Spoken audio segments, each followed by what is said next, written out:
megalayapost.news Menteri Rambak Kajalan Meghalaya, Konrad K. Sangma, ulalik ban Mentah, hakajing lek burom khaddu, bantapno ekamet bakhut jong Pop Francis, hakajing lek burom bala long mentah sengi hapo Vatican. Lasaki bahkan ke sengi kajing on tap yo Pop Francis bala pelong Hasain Peter Square, dapalat langut kiru pokmat, kilapoi manli ai khaddu, ya upop ubala khlatno akan selap protei hak arpoi trek uyayong aja absan. Nakaliang Konrad K. Sangma, ulap empau ba daka mensim ke basokia, lo kajing duno yo we na kiru khut bakrau hak protei. Nakaliang jong ulapoi ban Mentah hakan ke sengi, man on tap ya kamet basa jong Pop Francis, bat kalong ke aka kaba usngu yo jengkerku. Laban kudo, bau Konrad K. Sangma ulai kundu markhmat bat Pop Francis, hau nopra aja puar. Hakaba ulai ru ban karpat na baun kun maulem haki jing dua ki jong ya Kajalan Meghalaya bagi pajba nong nong baro, namta kabit kabiang bagi jingkiu jo Kajala bakari India hi berkawai. La senalang Konrad K. Sangma kana ka jingle Vatican, dauba Daniel Thankiu, ubade officer on special duty, baru political secretary.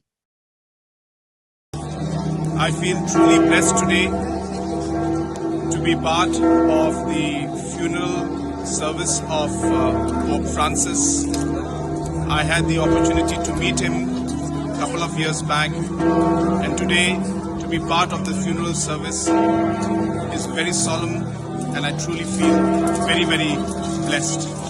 And today, even on his funeral, like he did when he was alive, he united people, and even today in his funeral, he has united people. People from all over the world today have come to pay their respects to Pope Francis. We will miss him, and may his soul rest in eternal peace.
megalayapost.news